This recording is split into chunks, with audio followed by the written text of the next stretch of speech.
Hello students, question number 26 from JEE Main 2023, 8th April, shift 2. The question is the ordinates of the points P and Q on the parabola with focus 3, 0 and directrix x equal to -3 are in the ratio 3:1. अगर मैं इसका diagram बनाऊँ तो कुछ इस तरीके से मान लेते हैं कि डायग्राम होगा कि पैराबोला का जो वर्टेक्स होगा वो बेसिकली 0, 0 ही आएगा. इसका फोकस है 3, 0 पर और इसका डायरेक्ट्रिक्स है x इक्वल टू -3 लाइन पर.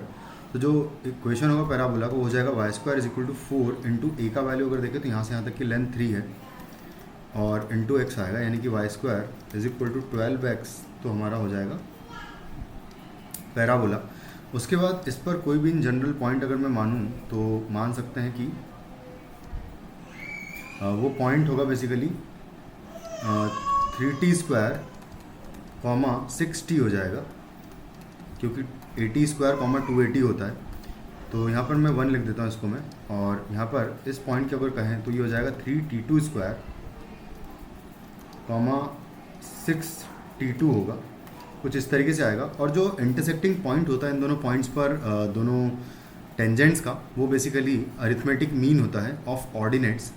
यानी कि ऑर्डिनेट्स का जो मतलब बीटा बेसिकली जो इनका जो इंटरसेक्टिंग पॉइंट उसने गिवन है कि वो r इज इक्वल टू है r अल्फ़ा बीटा है. तो बीटा बेसिकली इक्वल टू आ जाएगा 6t1 plus 6t2 divided by 2 आ जाएगा अरिथमेटिक मीन. तो ये आ जाएगा 3 टाइम्स t1 प्लस t2 आ जाएगा.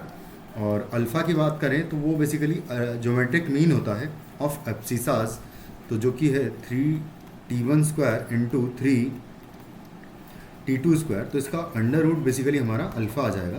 तो 3 बाहर आ जाएगा और t1 t2 बाहर आ जाएगा. तो t1 t2 कुछ इस तरीके से आ जाएगा. तो 3t1 t2 बेसिकली अल्फ़ा हो जाएगा. हमें उसने एक और चीज़ गिवन है कि जो ऑर्डिनेट्स है वो रेशियो में है 3:1 के. तो जो ऑर्डिनेट है यहाँ पर 6t1 है और यहाँ पर 6t2 है. तो बेसिकली t1 अपॉन t2 का वैल्यू आपको उसने 3 दिया हुआ है और इसको यूज़ करेंगे. बस अब हम डायरेक्टली एक्सप्रेशन में यहाँ पर पुट कर दे जो निकालना है हमें β² अपॉन अल्फ़ा. तो β² upon alpha will be equal to, beta है 3 टाइम्स t1 प्लस t2 है. तो यहाँ आ जाएगा 3 टाइम्स t1 प्लस t2 का पूरे का स्क्वायर हो जाएगा एंड डिवाइडेड बाय अल्फ़ा है 3t1 t2.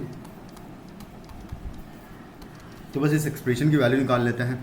ऊपर तो 9 है और इंटू t1 प्लस t2 का स्क्वायर आएगा, डिवाइडेड बाय है 3 टाइम्स t1 t2 है.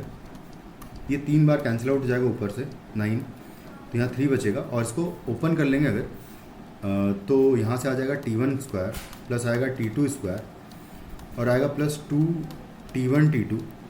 होल डिवीज़न में है t1 t2, तो इससे इंडिविजुअली इस पूरे टर्म को डिवाइड कर लेंगे. तो यहाँ से आ जाएगा 3 टाइम्स t1 अपॉन t2 यहाँ पर आएगा, प्लस यहाँ पर आएगा t2 अपॉन t1 और प्लस ये हो जाएगा 2, क्योंकि t1 t2 कैंसिल आउट हो जाएगा.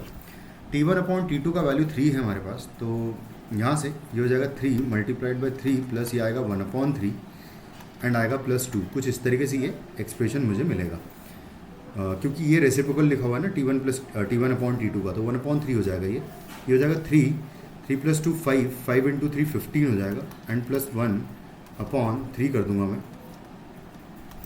तो जो हमारा आंसर होगा इस क्वेश्चन का वो बेसिकली इक्वल टू हो जाएगा 3 इंटू 16/3.